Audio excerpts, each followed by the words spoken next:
fighting out of Sharon Hills, Pennsylvania, Smoking Bert Cooper. And in the blue corner, weighing in at 230 pounds, he was a silver medalist in the 1988 Olympics. He is undefeated with a record of 19-0, 17 by KO. Fighting out of Brooklyn, New York, Riddick Bowe.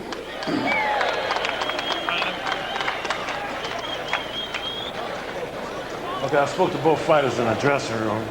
I'm cautioning again, obey my commands at all times. Any question? Shake hands and good luck. Wait a minute. So we get set, 10 rounds of the heavyweight division. And now Richard Steele says, wait a minute. They said shake hands, and Bert punched him. And then when it came back, Bowe punched him. No shaking hands here. They want to get this thing started. Now the thing to watch out for, Riddick Bowe has 17 knockouts in his 19 pro wins. 7 of those knockouts have come in the first round, but once again, he is about 10 pounds heavier, Ferdy.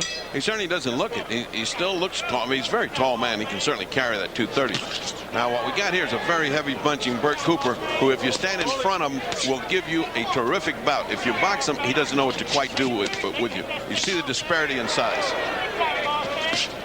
And you see Cooper taking the fight right to Bowe. Bowe's fight is to box. He's a superior boxer, to use his size and get away with him. Sometimes Bowe just doesn't pay attention. He's not focused.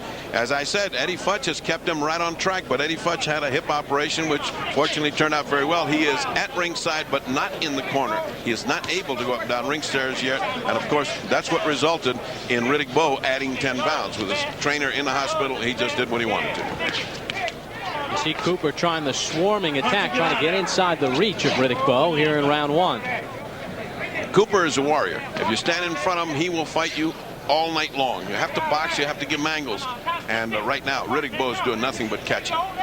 You know, we mentioned that Bowe has 7 first-round knockouts. Cooper's 19 knockouts. 8 of them have been first-round knockouts. So both of these guys like to get it done in a hurry.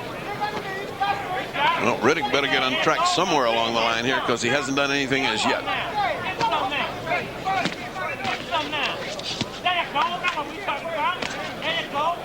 To get out.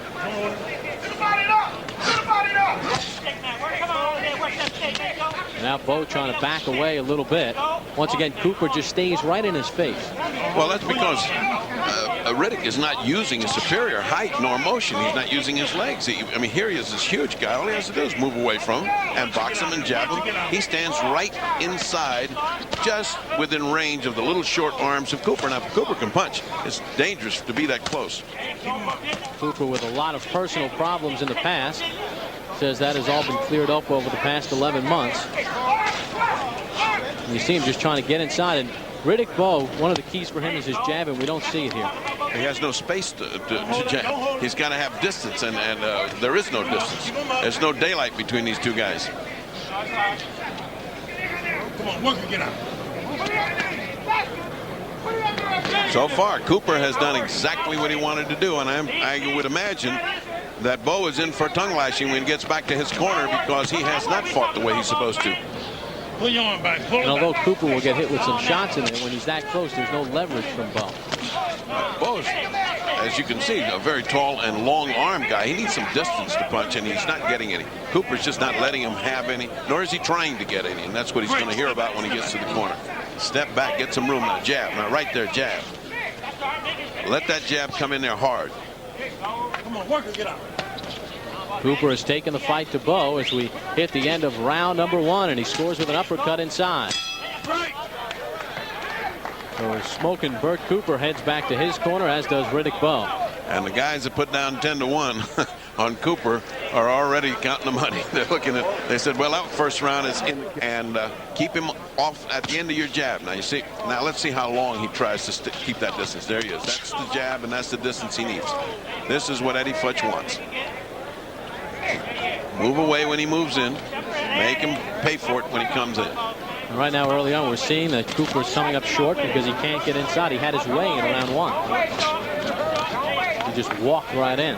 You've got to almost slap him in the legs and get him awake, Riddick Bowe, and get him focused. I mean, when he's focused, he's an excellent fighter. And he's a great prospect. But it's just difficult to get him to think every round and carry out the game plan. Right now, he's doing exactly what he should be doing and what Eddie Futch wants him to do.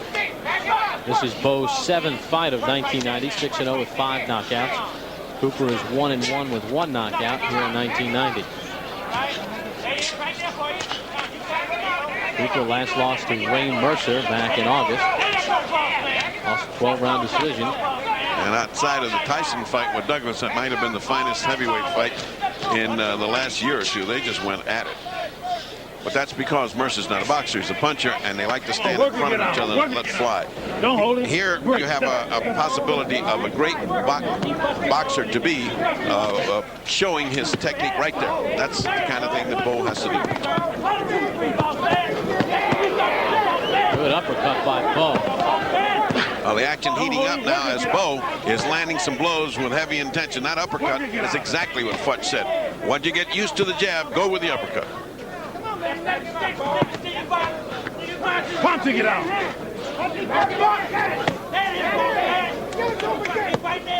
Nice right hand by Riddick Bowe. All right, great. Step back, step back. Richard Steele separating the fighters. A much better round number 2 for Riddick Bowe.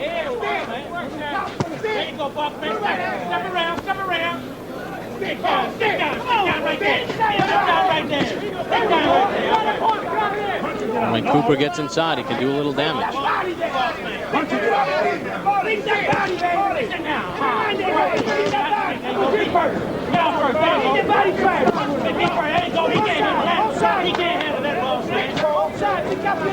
Get it back, get it back. Oh, good right hand by Bowe. And Cooper is down. 3, 4, 5, 6, 7, 8. You okay? Keep him up. Will Cooper make it to the end of round 2? Yeah, he's going to beat the... Cannot be saved by the bell. 4, 2, 5, 3. That is it. Steele stops and he is definitely out. He just came within 1 second of beating that bell. 1 second more and that would have been all. But that's a huge guy who is 6'4" and at 230 pounds. When he lands a right hand, believe me, that's electricity. That's power in the hands. Of course, I always felt Cooper was just too little. Against big heavyweights, you can't match. Riddick Bowe with a 2nd round knockout as he puts down Bert Cooper for the 2nd time at the end of the round. And Cooper could not get back up. Is that a preview of what we'll see later on in the moment of truth? The bigger man against the smaller man? You have a different quality opponent than Bert Cooper in Evander Holyfield, who is not a small man. No matter what anybody says, he is going to be 210 today. He's 6'1". He isn't. This little guy is a little guy, and it's a completely different kind of fight. It's apples and oranges. We're not going to see the same thing. Riddick Bowe with his 16th knockout in the first 3 rounds. He now has 18 career knockouts. He is 20-0. And really, he followed his corner's advice. After what we saw in round 1, we see it here in round 2. Now, watch how well he lands that right hand. Now, when a big man like that lands a right hand of that nature and then follows it up with another, but the first one was already enough right there. You see how well he positions himself to throw the right hand? The classical fighter, he has the makings of a great fighter if they can get him to concentrate, if he listens to Eddie Futch, if he comes along, he can be a powerhouse in boxing. Can Riddick Bowe. Let's look at it from a different angle. You see how it's just perfectly thrown and perfectly connected. Now the second one just icing on the cake. So Riddick Bowe with a 2nd round knockout over Bert Cooper for the 23-year-old from Brooklyn, New York. And let's take a look at the 2nd knockdown, which came with a 2nd to go in the round. Yeah, and that's really a race to the finish. He got up with like 13 seconds to go. I really thought he was going to beat the time, but it wouldn't have been any difference. It would have just meant that it would have gone a little bit longer. He had to take a little bit more punishment. This is probably more merciful. He was not going to get up. There was no way to do it. Riddick again displays good technique as a pro in finishing. He knew he had his guy in trouble. That little uppercut in there was devastating. Right hand followed by the left. It's just a rain of punches that are landing on poor Cooper, and he is out on his feet. He He's out on the way down, and he was not going to get up. It was a short and sweet night for Cooper. I really don't think they should match Cooper against large heavyweights anymore. So Riddick Bowe comes up at 3 minutes and 9 seconds of the second round, and winner by TKO, Riddick Bowe.